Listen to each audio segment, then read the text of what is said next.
Hello, my name is Bill, and welcome to this 4.5 minute video showing the continuing deconstruction of the Harpersfield covered bridge. Today we're going to look at where they used to have the steel extension that was added onto the bridge back in 1913, about 109 years ago. There was a huge flood that wiped out all the land, everything north of this concrete stanchion that you see in the river, and so that made it necessary for them to build a steel extension, which is what they've now removed. So what they did is they put a crane in the river and put some huge straps on either end of this steel extension after they had jackhammered it loose from the road, and then lifted it up and set it where you're seeing it now, which is partly in the what used to be the parking lot area and partly in what used to be the picnic area, supported on blocks, kind of like some people put their cars in the front yard and have them supported on blocks. Anyways, they're going to disassemble it rivet by rivet and refurbish it.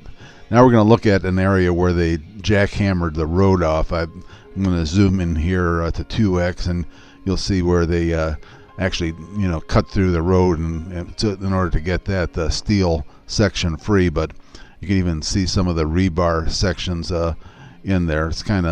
It was interesting to see that. How they're going to manage to put that all back together, I have no idea. But here's we're looking back now to the south, and this is an area where the steel section was setting on. These are concrete stanchion and a metal support, which was added later. And we went back now to normal zoom 1x. We're flying down towards the south end of the bridge, and I wanted to take a look to see if they had jackhammered this end of the road away, and sure enough, that's what they did. The area that we're flying over now it's partially filled with water because they took the pumps out that were pumping out water. But here you can see the south end of the bridge where the wooden section was, and they jackhammered that section of the road away too. And they've put some concrete barriers up there just to make sure that nobody coming from the picnic area, which is off to your right down that road, just continues to drive off of that edge and right into the river, which would not be fun for them. We're doing a slow pan here and looking which would be downriver to the west. This river runs all the way to Lake Erie, which is, and it has access for the fish to come swimming upriver, and that's why they have this dam and the eel traps and all that stuff to keep some of the nuisance species out of there. We're going to fly here towards the north shoreline, and if you look in just left of center, there's a shaded area, and that's where we set up. You can even maybe make out my little orange landing pad.